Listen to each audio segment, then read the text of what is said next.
Ωραία, καλησπέρα. Bonsoir à tous, bienvenue au Festival de philosophie dans les jardins de l'École française d'Athènes. Nous sommes prêts pour commencer notre discussion sur la gouvernance des algorithmes dans le domaine de la démocratie. Et je donne la parole à notre coordinatrice. Bonsoir à tous. Anna, merci. Vous m'entendez tous, je crois. Je crois que quelqu'un a dû saboter son micro ou alors c'est de la faute des algorithmes. Je ne sais pas. C'est très probable, je dirais. Notre table ronde d'aujourd'hui, donc, non, non, je n'accuse pas les algorithmes, mais il faut bien que je jette la pierre sur quelqu'un. Alors, quelle est la gouvernance des algorithmes? C'est la discussion d'aujourd'hui. Je suis particulièrement honorée de participer à cette table ronde parce que les algorithmes, il faut savoir, sont dans les esprits de chacun de nous. Et la grande question qui se pose aujourd'hui est comment ces algorithmes vont nous influencer, qu'est-ce qu'on va faire. Et nous avons, pour parler de tout cela, trois scientifiques éminents qui vont nous faire part de leurs connaissances sur ce sujet et sur la question de savoir comment ces algorithmes influent sur la démocratie, la transparence, le droit des personnes, etc.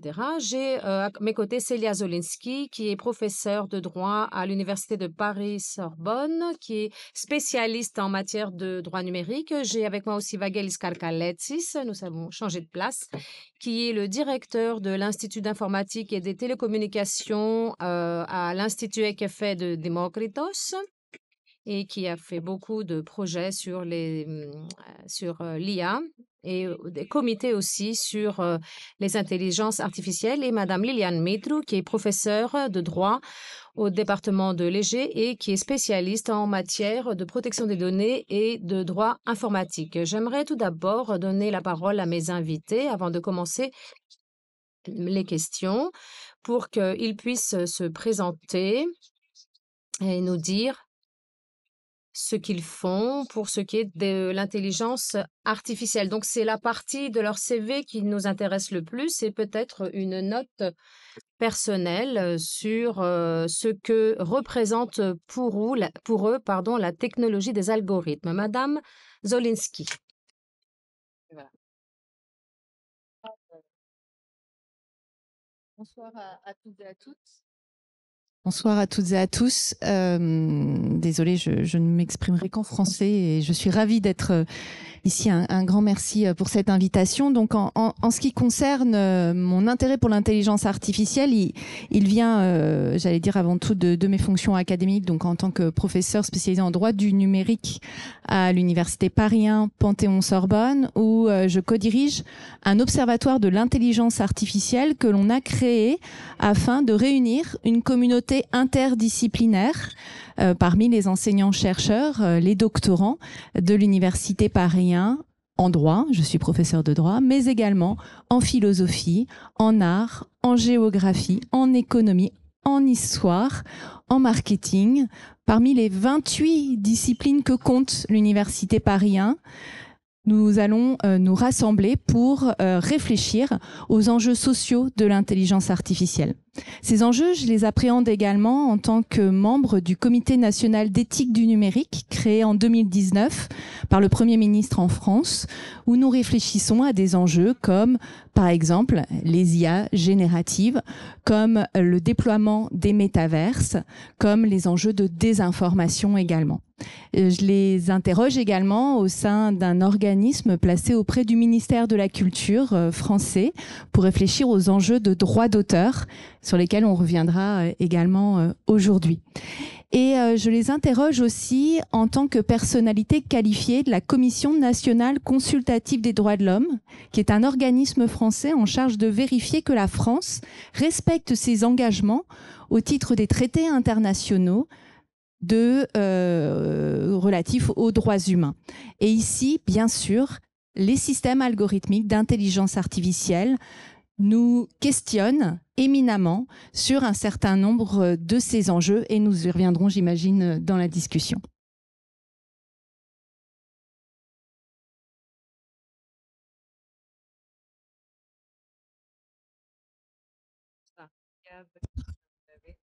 Ça, je le reprends. Merci, Madame Jelinski. Et là, je vais essayer de donner la parole à Monsieur Karkaletsis.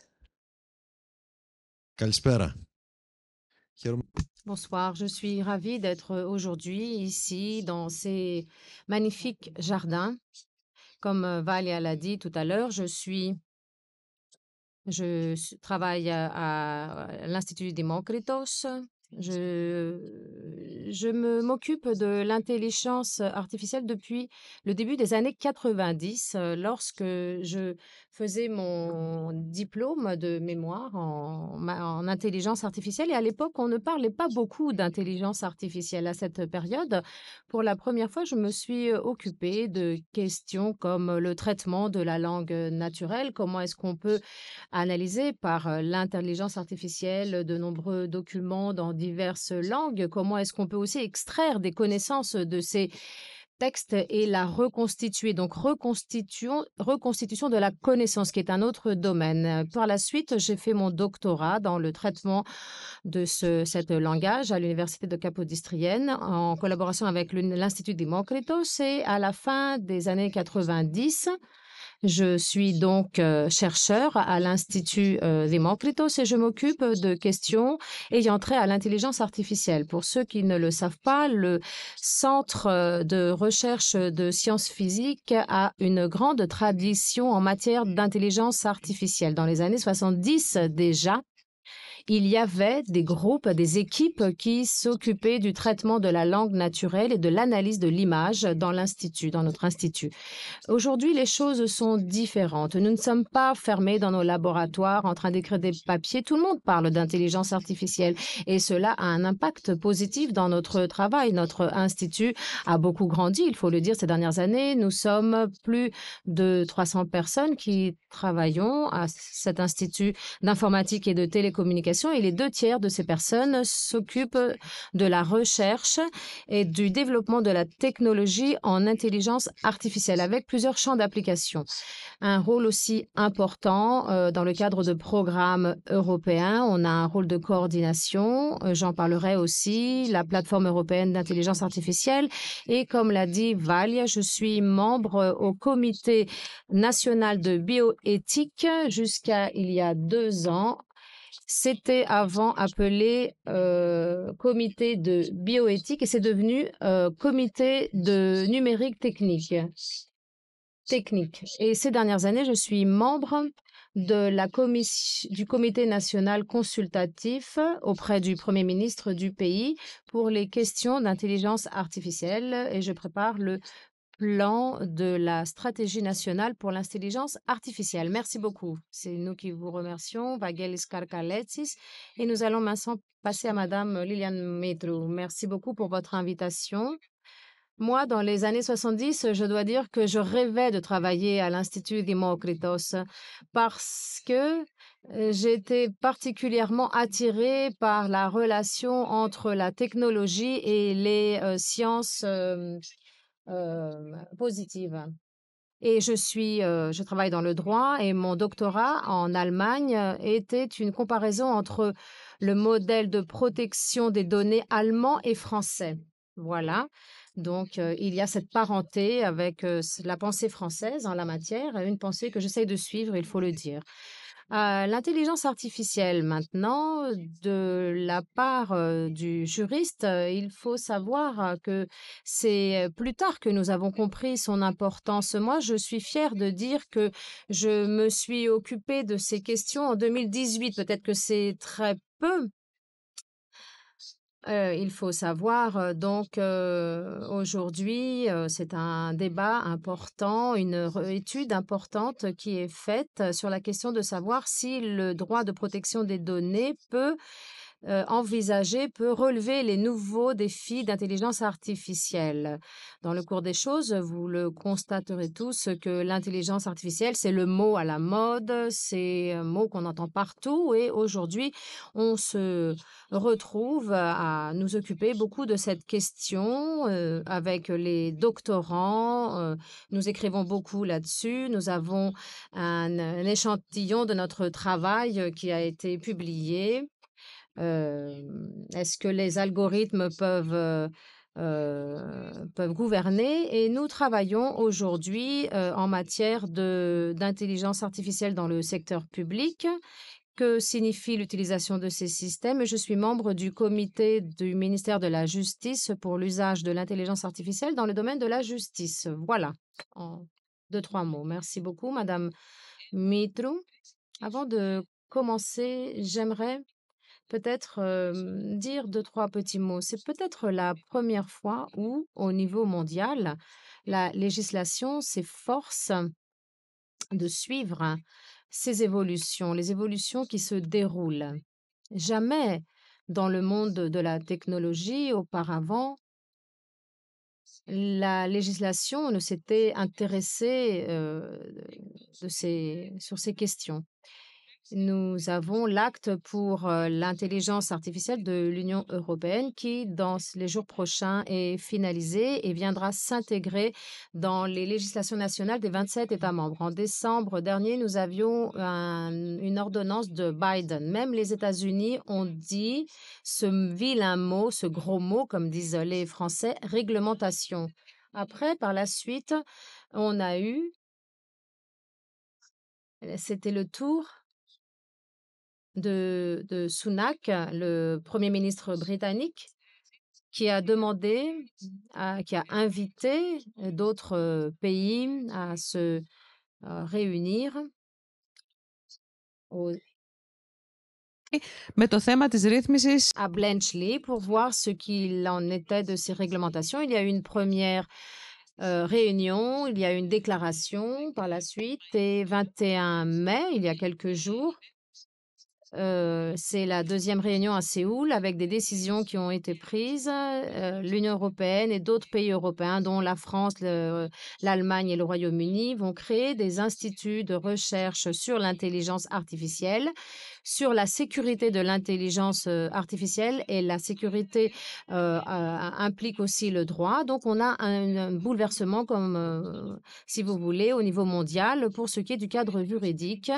Et c'est ainsi que j'aimerais amorcer cette discussion pour pouvoir discuter avec mes invités. Et permettez-moi aussi de regarder mes notes parce que j'ai mes questions. Des fois, je dois lire, je connais par cœur. Des fois, je dois lire, je ne trouve pas mes lunettes. Et ma première question, qui s'adresse à Monsieur Vagelis Karkaletsis, est-ce que tu peux nous passer en revue les dernières évolutions en matière de technologie de l'intelligence artificielle et comment celle-ci influe-t-elle sur la gouvernance des algorithmes? Alors, il y a 2 volets. Ma question comporte 2 volets. Tout d'abord, la gouvernance des algorithmes, d'accord? Qu'est-ce que cela veut dire? Moi, je sais ce que ça veut dire.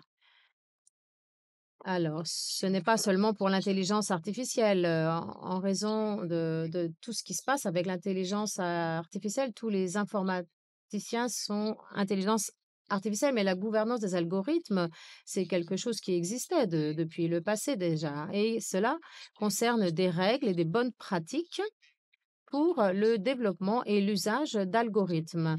Dans le cas qui nous occupe des algorithmes qui s'intègrent dans des technologies d'intelligence artificielle. Et que font ces règles et bonnes pratiques? Elles permettent de garantir que les choses fonctionnent bien et elles protège contre d'éventuelles erreurs ou, dans le cas de l'intelligence artificielle, ça peut être des questions qui concernent des préjugés, par exemple. Vous vous souvenez peut-être, certains, ce qui s'était passé il y a 3, 4 ans avec un algorithme de reconnaissance de personnes qui avaient des problèmes concernant la reconnaissance de personnes qui provenaient d'autres origines, d'autres races, parce que au niveau de l'éducation, les choses n'avaient pas été faites comme il se doit. Mais ayant appliqué des méthodes de gouvernance d'algorithmes, ce sont des choses qu'on peut régler. La gouvernance des algorithmes peut se faire de haut en bas, où on a par exemple un manager, un comité qui impose les règles et les bonnes pratiques, ou ça peut venir du bas vers le haut, où là, on garantit que les personnes qui sont dans le groupe essayent, by design, comme on dit, d'appliquer ces règles et ces pratiques. Et bien entendu, Une partie de cette gouvernance consiste à contrôler, à faire les vérifications, à voir que les choses se font correctement. Et ce contrôle se fait à différentes phases. C'est un contrôle pour la préparation des données, par exemple, avant, donc en amont. C'est aussi un contrôle pendant l'éducation, pendant la formation, parce que l'intelligence artificielle et notamment l'apprentissage automatique éduque, en fait, forme des algorithmes en les nourrissant, si vous voulez. Donc, il faut décider quel algorithme on va utiliser et quels paramètres aussi on va former. Et tout ça fait partie du processus de gouvernance. Et une partie de cette gouvernance consiste à calculer les risques, à voir quels seront les risques, à faire une évaluation du risque. Est-ce que c'est un risque élevé, par exemple? Est-ce que cette technologie présente un risque élevé? Et on doit être en mesure d'évaluer cela et on l'évalue lors des différentes phases, lors de la sélection des données, lors de la phase de formation et après la formation aussi, parce qu'une technologie d'intelligence artificielle ne elle continue toujours, on ne la vérifie pas une fois et c'est tout. Il faut mettre à jour le système d'intelligence artificielle, il faut le nourrir avec de nouvelles données ou par exemple corriger des erreurs, les erreurs qu'on a fait pendant la formation. Il faut alimenter ces algorithmes avec des données. Alors, comment l'évolution en matière d'intelligence artificielle peut-elle influencer sur la gouvernance des algorithmes? C'est une question générale. Récemment, il y a quelques mois, mon équipe à Demokritos avec l'équipe du Centre national de recherche sociale ont préparé une étude qui nous a été demandée par le secrétariat spécial de planification à long terme du gouvernement.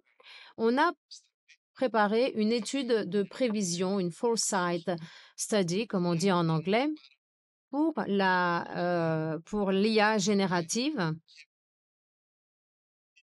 et quel impact cette IA générative aura sur l'économie en Grèce jusqu'en 2030. Et cette étude, en voyant aussi l'ordre des choses au niveau mondial et en Grèce, on a proposé une série de scénarios et des mesures pour l'adoption du scénario le plus idéal. Et il convient aussi de mentionner certains points qui concernent l'évolution des algorithmes. Il y a 2 ans, beaucoup de personnes utilisent l'IA générative via le chat GPT ou autre application de ce type et cette, cette interaction entre l'homme et la machine à travers les chatbots comme le chat GPT où tu mets une question et tu obtiens une réponse, ça se passe à travers des choses plus complexes. C'est l'une des évolutions que nous avons et les choses vont s'accélérer au cours des prochaines années. Et tout cela, en fait, est basé sur des textes. En fait, on nourrit, on alimente les algorithmes avec beaucoup de textes pour pouvoir façonner, pour pouvoir créer de grands modèles de langage. Et la prochaine évolution, c'est qu'on va partir du texte et on va passer à d'autres modalités, à d'autres types de données. On va façonner, on va créer des modèles qui vont se baser sur la voix, sur des données vocales, sur des images, sur des vidéos. Pour imaginer des algorithmes, peut-être que vous avez vu ces exemples, des algorithmes pas comme dans ChatGPT où on te produit un texte, mais où il va te produire des vidéos. Tu vas lui demander le scénario d'un film, par exemple, et il va te faire le scénario d'un film. Les évolutions sont vraiment très rapides et énormes. D'autres domaines aussi, je dirais que même pour nous, les informaticiens, c'est très, très utile parce que nous, on écrit en langue de programmation. Les langues de programmation, c'est comme les langues naturelles. Il y a une syntaxe, etc. Ce sont des textes. Et avec tout ça, on peut éduquer, former les algorithmes pour que ces algorithmes nous aident à écrire des programmes. Et ça, c'est très important. Je peux demander l'informaticien peut écrire un programme et après, je peux l'améliorer. Et donc, les évolutions en la matière sont effrénées. ces derniers temps. La question est de savoir comment est-ce que je peux voir que le contenu qui est créé est un contenu d'intelligence artificielle, qu'il s'agisse d'un texte ou d'autre chose. Ça, c'est une partie qui occupe la recherche, c'est-à-dire utiliser des algorithmes d'intelligence artificielle pour pouvoir identifier un contenu qui est produit par l'intelligence artificielle. Ou alors, un autre domaine, c'est l'intelligence artificielle autonome, c'est-à-dire celle qui continue à apprendre toute seule grâce à son interaction avec l'usager ou grâce à son accès à d'autres bases de données, à d'autres connaissances. Et il s'agit d'un processus continu et les évolutions, si vous voulez, tournent autour de l'IA générative et toutes les questions que nous avons soulignées tout à l'heure sur la gouvernance des algorithmes sont très, très importantes et influencent fortement, comme a dit tout à l'heure Liliane. Avant, quand nous étions dans nos laboratoires, on ne s'occupait pas de ces questions, mais ces dernières années, il faut le dire, peut-être pas depuis 2018, peut-être un petit peu avant. Pour nous aussi, la question est plus évidente pour nous, les chercheurs en matière d'informatique. Merci beaucoup, Liliane Métro. Tout ce qui a décrit Vagelis. Est-ce que, ça titille la loi aujourd'hui? Ça titille la loi ou ça met en exergue des problèmes qui existent? Alors là, je vais peut-être entrer dans un domaine qui est peut-être un peu étranger. Je dirais que l'explosion de l'intelligence artificielle est en grande partie due à l'explosion des données à grande échelle, à l'accessibilité de ces données, des données publiques qui sont accessibles en raison des réseaux sociaux, par exemple, et la mise à disposition de l'information. Donc, l'intelligence artificielle et les applications qui utilisent ces systèmes soulèvent des problèmes et génèrent des problèmes. Par exemple, le profilage pour la capacité de quelqu'un à être recruté, ça se faisait auparavant grâce à d'autres méthodes. Mais je dirais qu'aujourd'hui, cela se fait de manière peut-être plus spécialisée avec une meilleure capacité de,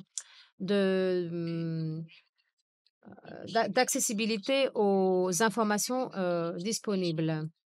Donc, je dirais que pour ce qui est un premier problème que nous rencontrons par rapport à la formation des modèles, c'est le scrapping. Le scrapping, c'est-à-dire l'interception de données, de réseaux accessibles au niveau public. Ça se fait au niveau de l'IA générative à travers les prompts, les invites donc qui sont donnés. C'est une question donc très sérieuse. Et une autre question, je vais pas je dirais donc sur quelle base un système peut valoriser des données personnelles pour son éducation, pour sa formation. Pour ce qui est du processus du traitement et ce qui est produit après, par exemple, les juristes, ce à quoi nous sommes confrontés, c'est que la protection des données était basée sur deux principes très importants. Le principe de la finalité, c'était un premier principe, et l'autre principe était le principe de la minimisation. Donc, en termes d'intelligence artificielle, mais pas seulement,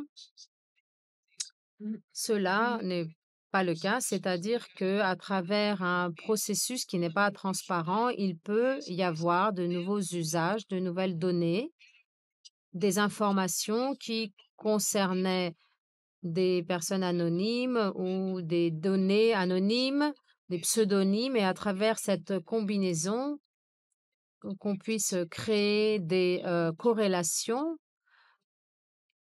qui vont nous conduire à une information personnalisée. Et dans un sens, ça a trait à la protection des données et il y a des questions qui se posent concernant la transparence, concernant la façon dont on peut exercer ses droits, comment est-ce qu'on peut aussi comprendre une décision. Et en tout état de cause, je dirais que les problèmes éthiques et moraux qui apparaissent par rapport à l'intelligence artificielle sont, ont à voir avec la finalité de la protection des données, c'est-à-dire protéger les personnes contre les discriminations, contre la violation de leurs droits, non seulement le caractère privé de ces personnes, mais aussi la liberté et l'autonomie. Et je pense que toutes ces questions occupent, nous, juristes, l'éthique et comment une technologie peut fonctionner, si je peux m'exprimer ainsi. Delia Zolinsky, quelles sont vos préoccupations relatives à l'intelligence artificielle? Alors, s'il s'agit de préoccupations, on va dire, sur le plan juridique, on sait qu'aujourd'hui, et ça vient d'être évoqué, les préoccupations sont majeures, elles sont plurielles, elles sont de différents niveaux. On a vu au tout début des discussions, du moins en France, quand on a parlé de la révolution de l'intelligence artificielle en 2015, 2016 et plus assurément encore en 2017, que les deux sujets principaux étaient celui de la protection des données à caractère personnel et les risques de discrimination pouvant résulter sur le plan juridique de biais algorithmiques.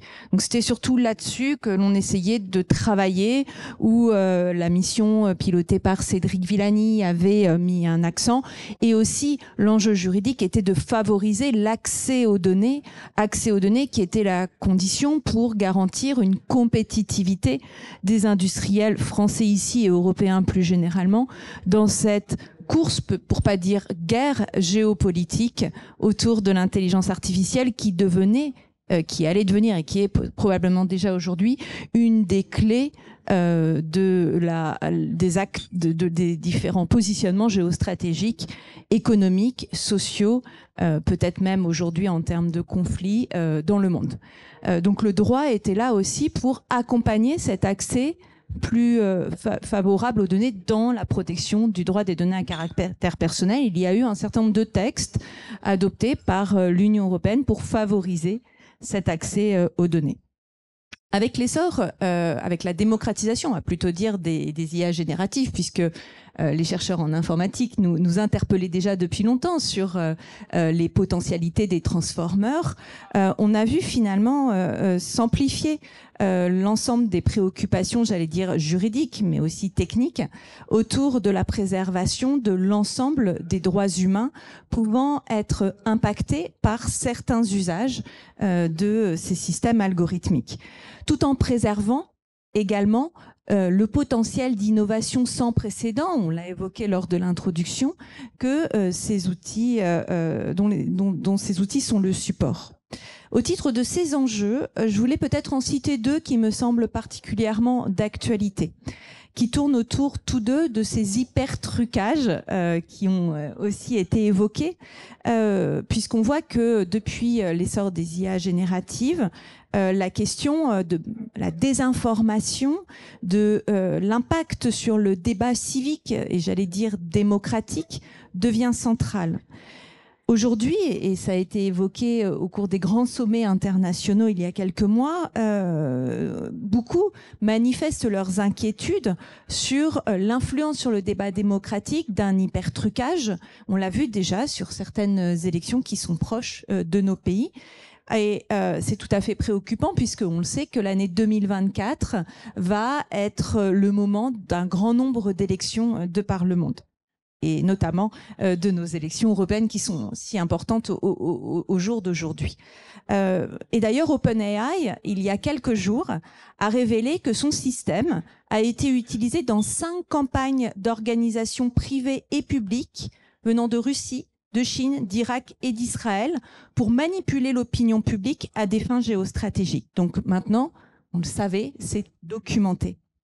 L'autre point sur lequel je voulais vous interpeller, c'était finalement la facilitation d'accès à ces techniques et donc la massification de ces usages potentiellement délétères, puisque des campagnes de manipulation étaient hier réservées aux experts, aux groupes parfois criminels, d'autres fois, je ne sais pas si on peut les qualifier ainsi, organisés, alors qu'aujourd'hui, l'accès à ces techniques, par exemple aux hypertrucages, est si simple que l'on voit aujourd'hui arriver, comme j'allais dire, un tsunami, la potentialité des effets délétères ce qu'on appelle des deepfakes pornographiques, pour porter atteinte à la dignité, souvent malheureusement, de jeunes femmes, parfois également de femmes politiques ou de journalistes, afin peut-être d'adoucir leurs propos.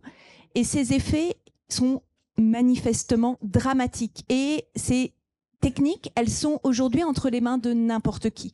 On a des campagnes massives aux États-Unis de deepfake pornographiques, au Royaume-Uni, en Australie, ça nous arrive en France, et c'est là un combat que nous menons aujourd'hui pour arriver à tracer le cadre juridique, mais aussi l'accompagnement technique pour limiter la diffusion et peut-être même la création, on l'espère, de ces deepfakes porno. On y reviendra, je l'espère, dans la discussion. Alors l'enjeu, bien sûr, c'est est-ce que le droit est à même de se saisir de ce développement rapide des techniques d'IA, ce qui revient finalement à se demander si le droit est encore à même aujourd'hui de jouer son rôle, qui est celui de l'ordonnancement des rapports humains, de protection aussi de nos droits, c'est-à-dire de nos intérêts juridiquement protégés, de notre vie privée, de notre dignité. Est-ce que l'on peut encore assurer cette protection? C'est tout le défi du droit qu'il me semble être relevé par le droit de l'Union européenne. J'entendais Asma Malin qui brillamment expliquait comment l'Europe agit, mais c'est historique, toujours sur le fondement du droit, du marché et celui du droit. C'était ça, l'union de nos nations. Et là, le droit doit s'adapter pour accompagner la préservation de nos valeurs humaines. C'est ce que fait le droit avec l'adoption récente du règlement IA, qui prend le respect des droits fondamentaux comme la boussole des obligations, de la mesure des obligations qui vont être imposées aux fournisseurs et aux utilisateurs des systèmes d'IA. Donc oui, cela va peiner à entrer en effectivité. Oui, il est essentiel d'y mettre toute notre énergie, et c'est ce que commence à faire l'Union européenne et les différents États membres, pour être le garant de cette efficacité. Mais il est aussi essentiel d'aller plus loin pour protéger nos valeurs humaines, nos droits fondamentaux. Et peut-être d'adopter de nouveaux textes, on y reviendra, pour nous préserver de ces risques de manipulation qu'on a commencé à évoquer. Donc cette nouvelle logique de régulation, c'est peut-être plus de la réglementation à la française, mais c'est une régulation qui va tendre à responsabiliser les opérateurs, mais il faut l'appeler ici des compléments pour aussi permettre à nous, utilisateurs, de nous mettre en pouvoir d'agir collectivement en défense de nos droits. Et c'est dans cette régulation, j'allais dire systémique, à 360, qui implique l'ensemble des acteurs publics au niveau européen et au niveau des États membres, opérateurs privés, mais aussi utilisateurs. C'est cette coalition des intérêts qui me semble devoir être soutenue par le droit aujourd'hui. Merci, Célia. Θέλω να πω ότι μάλλον θα περάσουμε τη νύχτα εδώ, όπως τα βλέπω τα πράγματα. Έτσι, δεν... Je crois que nous allons passer la nuit ici parce qu'il y a tellement de choses intéressantes à dire. Liliane Mitrou, nous avons une réglementation générale pour les données personnelles. Nous avons l'acte européen pour l'IA actuellement. Pourquoi la première réglementation ne suffisait-elle pas?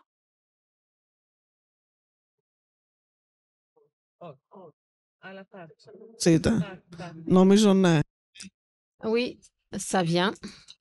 En fait, tout d'abord, j'aimerais préciser la chose suivante, à savoir que l'acte sur l'intelligence artificielle ce sont des choses bien plus que la protection des données. Je suis ce débat lorsque en avril 2020, l'acte pour l'intelligence artificielle a été présenté. Je suivais différents débats qui faisaient rage à l'époque, et l'une de ces discussions, il y avait une représentante de la Commission européenne qui disait que c'est l'ambition de la Commission européenne de réglementer pour la première fois comment une technologie fonctionnera. C'était, je dirais, une ambition très, très élevée. parce que les technologies, dans une large mesure, sont réglementées, elles s'autorégulent, elles s'autoréglementent et je pense que le législateur intervient très tard. Et c'est pas étrange. Il y a le dilemme de Collingridge où on ne peut pas intervenir trop en amont puisqu'on ne connaît pas les questions et on ne peut pas aussi empêcher le développement, l'évolution de la technologie. Mais quand on se rend compte des questions qui se posent et des problématiques qui apparaissent, comme a dit aussi Madame Zolinski, quand en fait l'usage de ces technologies s'est infiltré à un tel point et ça devient une identification, la diffusion aussi est un phénomène quotidien, c'est difficile de renverser la situation et de poser des limites. Donc, je dirais que l'acte sur l'intelligence artificielle réglemente les obligations avec un choix sur la base de la gradation du risque pour une série de choses. La sécurité dans le sens de safety, la santé, les droits fondamentaux aussi également, la démocratie aussi. Il ne faut pas oublier, c'est un point crucial qui, en dernière analyse, c'est un point très, très important. Et par rapport à la réglementation générale, il permet de définir certains usages qui ne sont pas acceptés. Avant de commencer notre discussion, je parlais de l'interdiction de l'usage de systèmes de reconnaissance de sentiments dans l'espace de travail ou dans le domaine de l'éducation. Pour moi, qui depuis 30 ans m'occupe de la protection des données, c'est une interdiction de collecte de données. L'interdiction aussi de reconnaissance biométrique, l'interdiction de collecte de données, de collecte biométrique dans des espaces publics, etc. Et c'est une interdiction aussi, cela étant, la notion de protection des données. Dans la pratique, elle impose à ceux qui utilisent des systèmes à haut risque d'avoir parmi leurs obligations pour évaluer aussi leur conformité et pour appliquer aussi ces systèmes, ils doivent respecter les règles de protection des données qui, bien sûr, en parallèle, sont toujours en vigueur et qui contiennent déjà des impératifs très importants qu'on attend de voir comment ces impératifs vont être appliqués, comme par exemple la transparence par rapport à l'usage de ces systèmes et par rapport à la logique de ces systèmes.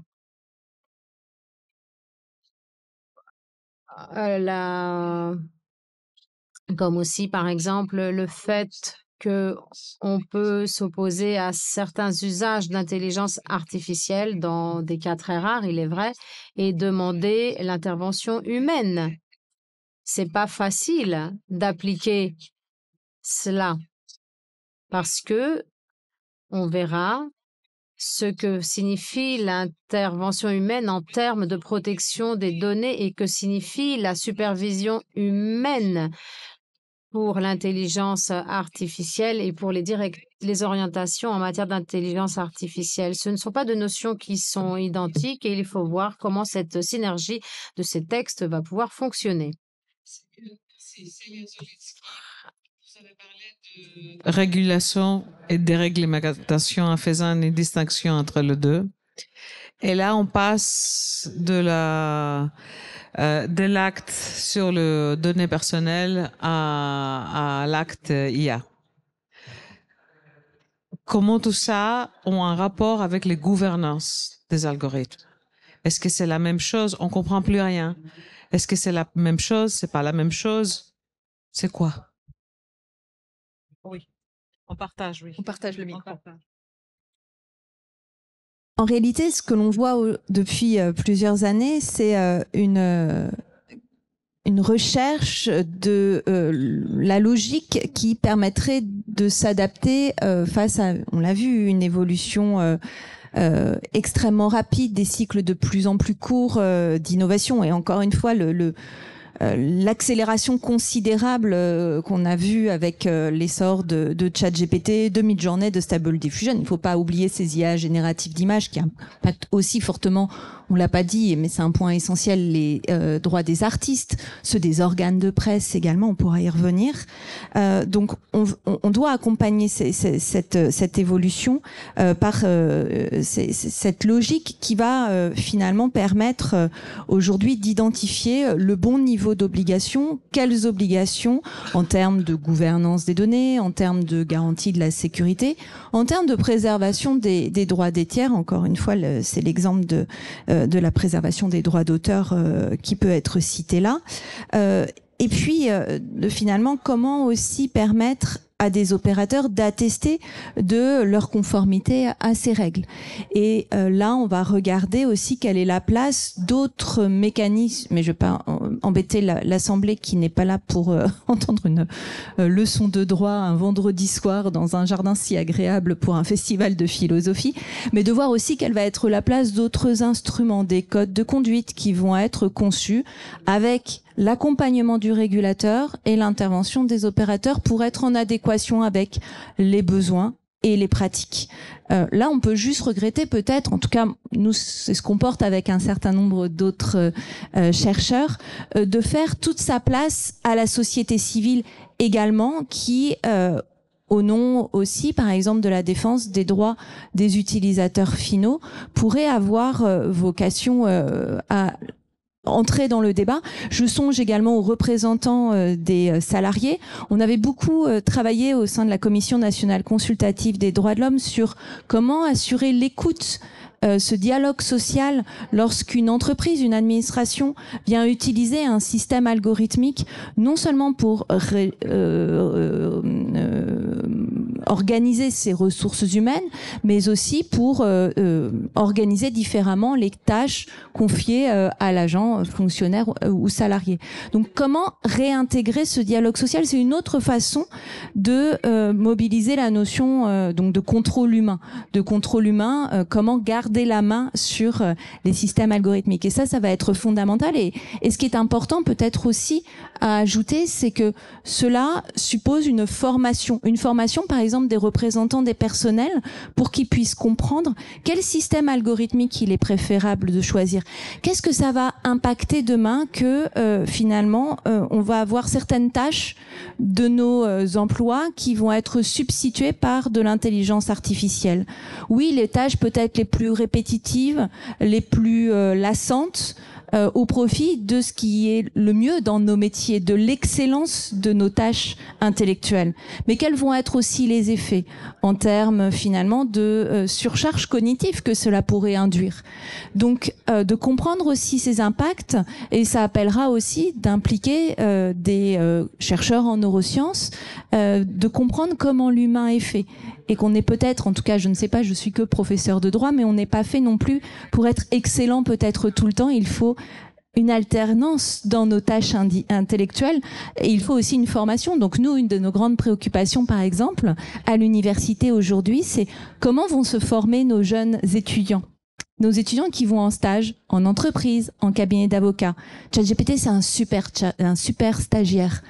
Le problème, c'est que si vous ne formez pas les étudiants sur ces premières tâches de documentation, de synthèse, comment exercer demain le métier qui doit être le leur. Donc c'est tout ça aussi à quoi il faut, je pense, réfléchir lorsqu'on évoque plus généralement ces questions qui dépassent largement le champ du droit.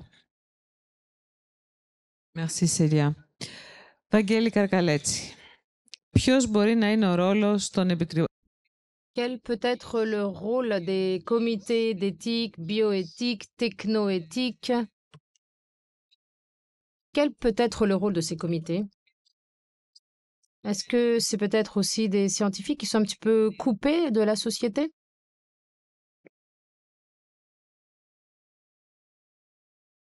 Hors micro.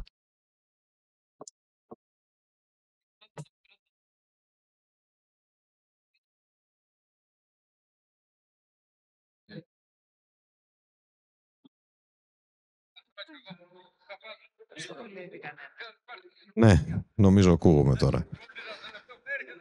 Ναι, επιτροπές. Oui. Alors, les comités de bioéthique et technoéthique. Comme je l'ai dit tout à l'heure, jusque récemment en Grèce, et pour de nombreuses années, il y avait un comité national de bioéthique qui a été renforcé ces 2-3 dernières années avec la technoéthique qui concerne principalement l'intelligence artificielle et l'éthique. Je ne pense pas que ces comités, du moins au cours des 2 dernières années où je suis membre, je ne pense pas qu'elles soient coupées de la société. Ce que je constate néanmoins, pour ce qui concerne l'intelligence artificielle que je connais bien, que je connais mieux, c'est que nous avons récemment traité un avis qui a été publié en janvier sur l'éthique de l'intelligence artificielle dans le domaine de la santé. Et pour cet avis, nous sommes entrés en contact avec des personnes de différents domaines. Nous aurions pu parler avec davantage de personnes et je pense que nous avons pu avoir un aperçu global sur ce qui se passe. Des efforts sont consentis, nous sommes près de l'approche de la société s'agissant d'une question aussi cruciale que la santé, qui plus est. Et une question importante que Célia a dit tout à l'heure par rapport à tout ce processus et la société, c'est la formation, c'est l'éducation. L'éducation à l'école, à l'université, et je ne parle pas seulement de l'informatique. L'intelligence artificielle, en fait, elle s'est étendue dans toute la société et elle s'est introduite dans de nombreuses spécialités. Avant, ça concernait, dans mon institut, l'institut où j'étais, ça concernait seulement l'informatique. Et maintenant, on a des philosophes, on a des juristes, on a des personnes qui sont dans la politique ou dans la science. Dans les programmes, les cursus, par exemple, des universités, il y a des questions d'intelligence artificielle et pour l'éducation, c'est la même chose. En ce moment même, au sein du comité de la bioéthique, on s'occupe de l'expression de l'opinion dans le domaine de l'éducation.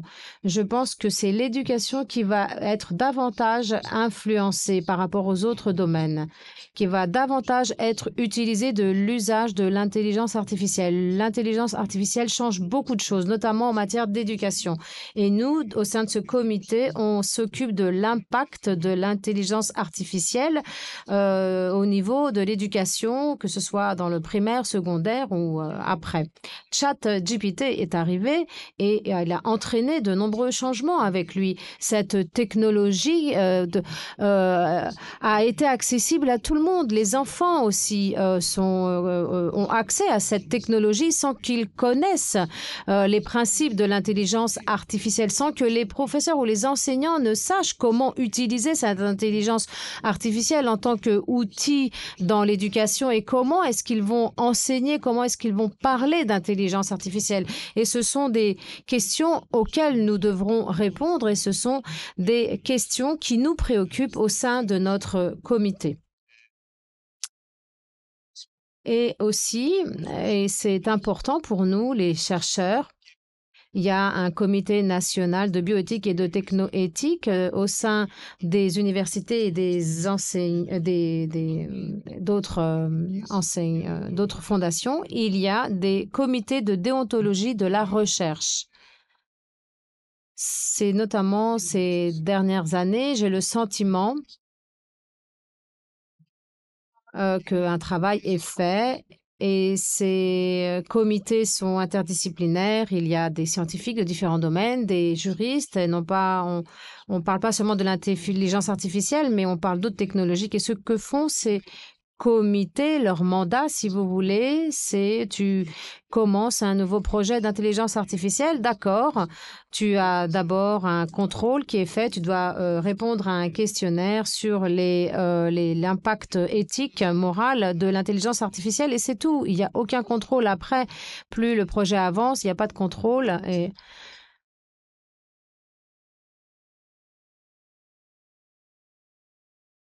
Et d'autres instituts que j'ai pu voir, ce suivi n'existe pas, ce monitoring n'existe pas. Et c'est important pour pour les scientifiques eux-mêmes, parce que la plupart de ces scientifiques voient ça comme un outil bureaucratique, en fait, qui les oblige à remplir des questionnaires, hein, des documents, même si c'est tout au long de leur recherche. Nous avons assumé au cours de ces derniers temps à l'Institut Démocritos, nous avons assumé un projet donc qui est emblématique au niveau européen qui s'appelle Changer et son objectif est de faire changer ces processus pour les comités de déontologie et de bioéthique au niveau européen dans 2 domaines. Nous axons notre attention sur 2 domaines, donc l'intelligence artificielle d'une part et la biotechnologie d'autre part.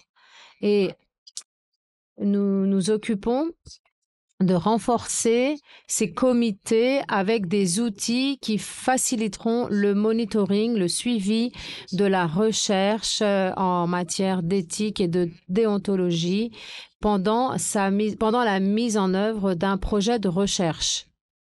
Et donc, je pense que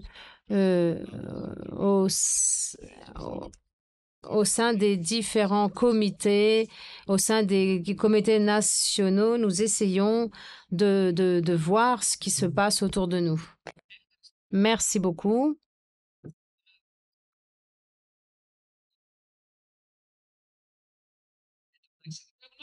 Tous les micros fonctionnent, hein, mais il y a nous qui ne pouvons pas faire fonctionner les micros. Alors, je crois que nous sommes arrivés à la fin de cette discussion. J'aimerais prier nos intervenants de passer à des propositions, ce qu'il faut faire dorénavant, ce que l'on peut faire ou vers quoi on doit s'orienter. Liliane Métrou.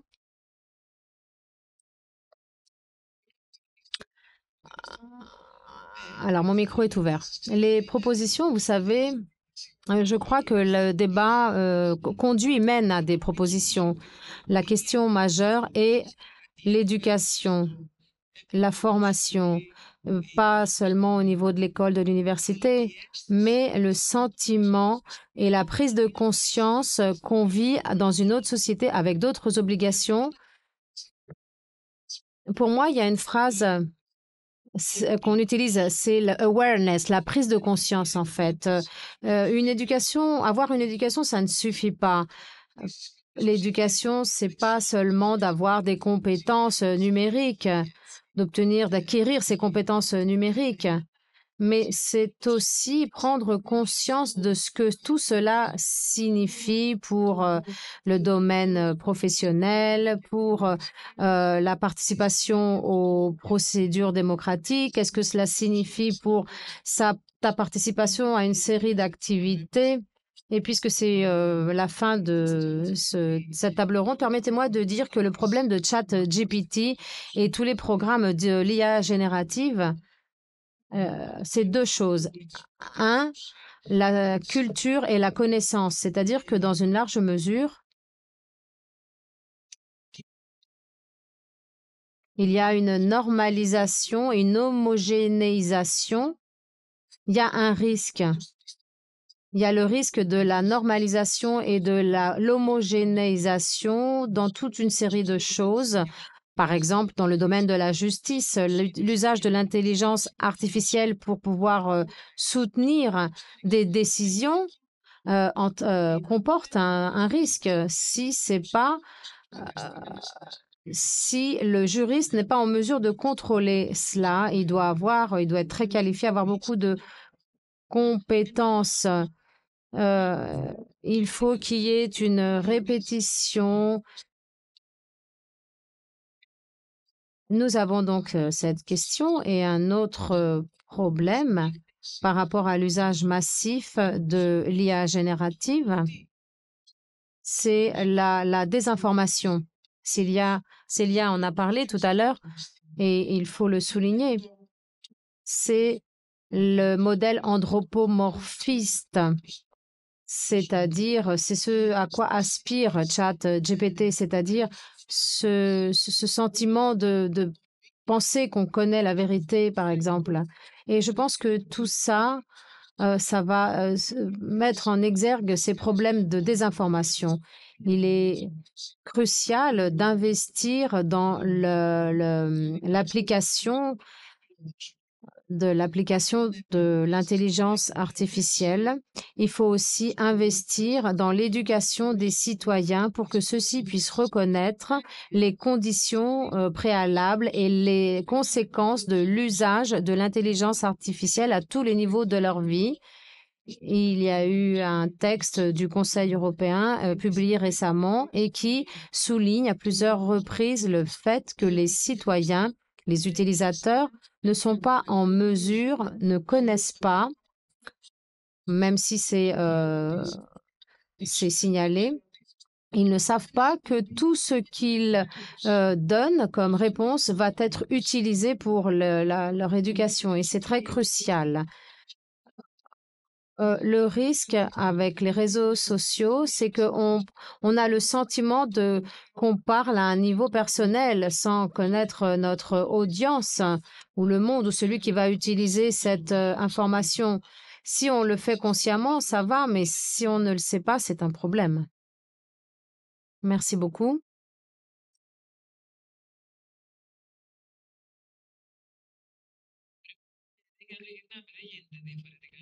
Alors, vous avez raison, Liliane. Je suis d'accord avec vous et je le dis à mes étudiants à chaque fois. C'est public tout ça, donc évitez de mettre votre numéro d'identification fiscale, vos données personnelles, votre nom, votre photo, parce que tout ça, c'est dans ChatGPT, ça va être accessible à tous et à un moment donné, vous allez voir toutes ces données devant vous apparaître. Et vous allez dire, mais comment ça se fait? Simplement comme ça. Vagelis Karkaletsis, qu'est-ce qu'on doit faire?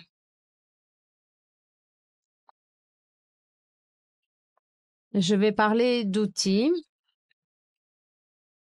parce que c'est ce que je connais le mieux.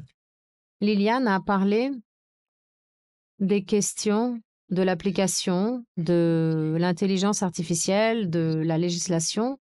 Nous, depuis notre secteur de l'informatique, je pense que nous devons aider en apportant des outils qui vont soutenir l'application de cette législation. Les outils que j'ai mentionnés tout à l'heure pour l'identification d'un contenu qui a été produit par l'intelligence artificielle, je pense que ça, c'est assez important et ça peut aider aussi pour les questions de désinformation.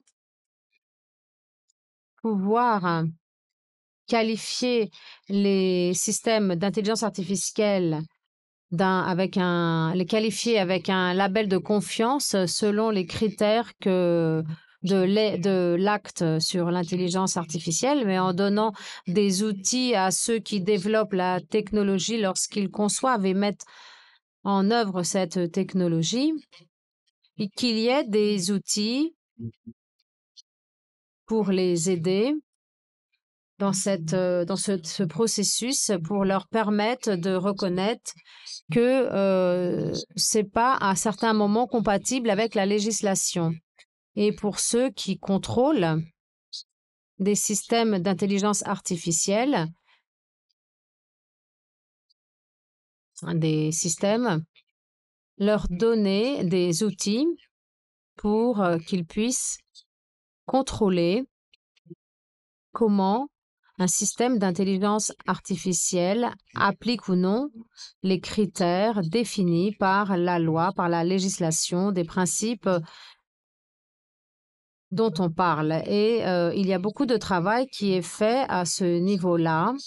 Et le travail est fait en coopération, non seulement en coopération avec l'Union européenne, mais il y a aussi des initiatives avec d'autres pays, des collaborations avec d'autres pays, les États-Unis par exemple. Et cela est très intéressant de le constater. Aux États-Unis, par exemple, la question du contrôle des systèmes d'intelligence artificielle a avancé à un niveau pratique de manière plus rapide par rapport à nous.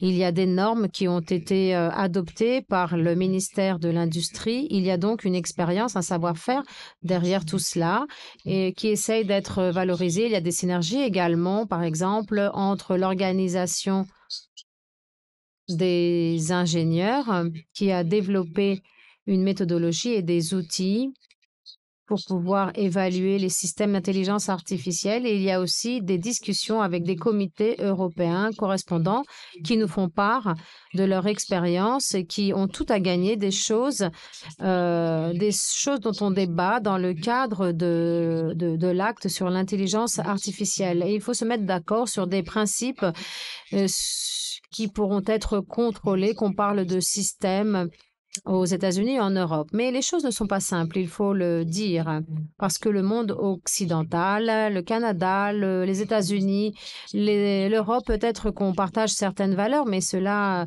ne vaut peut-être pas pour tout le monde. Et un système d'intelligence artificielle peut comporter des technologies qui proviennent d'Europe, des États-Unis ou de Chine, par exemple, ou d'autres régions du globe, ce qui rend les choses plus difficiles. Et je dirais que la coopération internationale est particulièrement importante pour que nous puissions fournir des systèmes fiables d'intelligence artificielle. Merci beaucoup, Célia Zolinski. J'aurais peut-être 3 recommandations. Alors la première, évidemment, on l'a dit, mais il faut le redire, former bien sûr les ingénieurs pour que l'on puisse ici avoir un questionnement, alors souvent perçu comme de nature éthique, même si souvent ça rejoint des questionnements relatifs au respect des droits humains. Également, ne pas laisser seulement cette formation des ingénieurs, mais contribuer à ce que un philosophe, Michel Serres, appelait la formation du tiers instruit, cet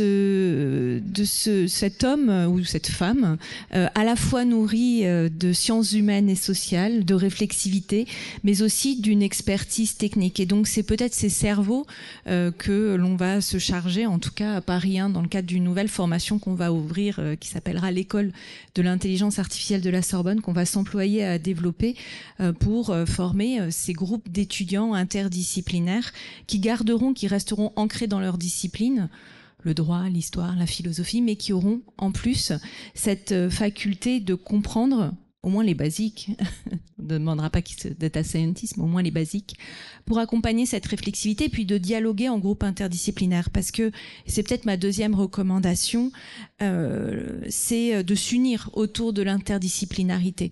Et je voulais juste vous interpeller autour d'un enjeu qu'on a évoqué à plusieurs reprises ce soir, c'est celui justement de la diffusion de ces contenus hyper truqués qui peuvent conduire à de la désinformation massive, qui peuvent conduire à des atteintes à l'intégrité, lorsque ces deepfakes sont d'ordre pornographique à des fins de chantage ou à des fins d'harcèlement. Et donc aujourd'hui, il faut s'unir autour de trouver le moyen d'agir contre. Et on a également donc ces algorithmes de détection de ces contenus et ces processus de marquage, de watermarking. Donc comment on va articuler les interdictions et les obligations imposées par les textes, c'est ce que fait le règlement IA, et puis la possibilité technique de le déployer. On sait que c'est possible aujourd'hui pour l'image, ça l'est plus difficilement pour le texte. Donc s'unir autour de l'interdisciplinarité dans l'information et dans nos recherches. Et enfin, se questionner sur les impacts. C'est un très beau projet que celui que vous avez évoqué, d'aller travailler sur cette méthodologie pour que ça soit pas juste de la case à cocher, cette compliance ou l'éthique, on nous appelle souvent en tant qu'équipe en droit pour cocher cette case des projets européens de l'éthique. Non, il faut véritablement travailler sur une méthodologie qui revient à se mettre en posture de réflexivité. Donc comment identifier cette posture de questionnement des impacts des techniques que l'on va déployer dans une équipe en intelligence artificielle, en dialogue avec d'autres équipes, notamment en philosophie, en droit, mais aussi en histoire, pour s'inscrire dans le temps long. Et ces études d'impact, ça va être un instrument important. Elles sont recommandées par le Conseil de l'Europe dans la Convention 4 que vous évoquiez. Elles sont également au cœur du règlement IA, même si elles petite place, mais on pourrait lui en donner plus. Donc travaillons tous ensemble finalement à mieux permettre d'accompagner chacun demain dans ce questionnement et dans l'élaboration des études d'impact. Ça sera ma 3e recommandation. Merci beaucoup. Normalement, je devrais dire remercier et dire, mais j'ai une question surprise pour nos intervenants. Il y a quelque chose que la douane ne peut pas réglementer ou réguler facilement, c'est le bias, προκατάληψη. On n'a pas parlé de ça du tout, mais c'est un grand problème, c'est un enjeu majeur à l'IA. Alors, je vais une phrase sur chacun, de chacun et chacune. Comment pensez-vous qu'on peut traiter avec ces problèmes majeurs? Liliane?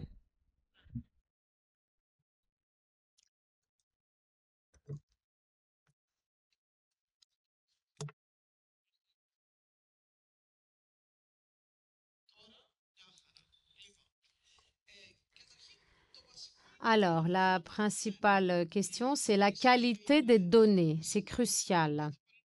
Et là, on parle d'un choix humain, la qualité donc des données, le caractère représentatif des données. Vagelis tout à l'heure a dit que sur la base de l'homme blanc, j'ai éduqué beaucoup de systèmes de sorte que ces systèmes font des erreurs quand il faut faire une autre reconnaissance. Donc, le caractère représentatif, le manque de préjugés dans le choix des données, c'est une question cruciale, et aussi les mécanismes de contrôle. Les mécanismes de contrôle aussi pour pouvoir intervenir et corriger ces erreurs. J'aimerais dire quelque chose qui n'est pas très connu. Dans la réglementation grecque, il y a l'employeur, quand il utilise des systèmes d'intelligence artificielle, il a l'obligation d'appliquer le principe de la justice, du manque de préjugés. Et c'est l'inspection du travail qui s'occupe de cela. Personne d'autre ne peut le faire, mais l'inspection du travail doit avoir les compétences pour le faire. Donc, choisir des données sur la base de critères de justice et surveillance de tout cela et contrôle de tout cela. Vagelis. Je n'ai rien d'autre à ajouter par rapport à ce qu'a dit Liliane. Je crois que tout est dit. Pour nous, dans le domaine de la technologie, j'ai parlé tout à l'heure des algorithmes governance. C'est exactement ce que j'ai dit tout à l'heure, les données. Et aussi, on forme toujours, on met à jour, on contrôle, on vérifie, on utilise ces modèles d'intelligence artificielle pour pouvoir faire face à ces problèmes.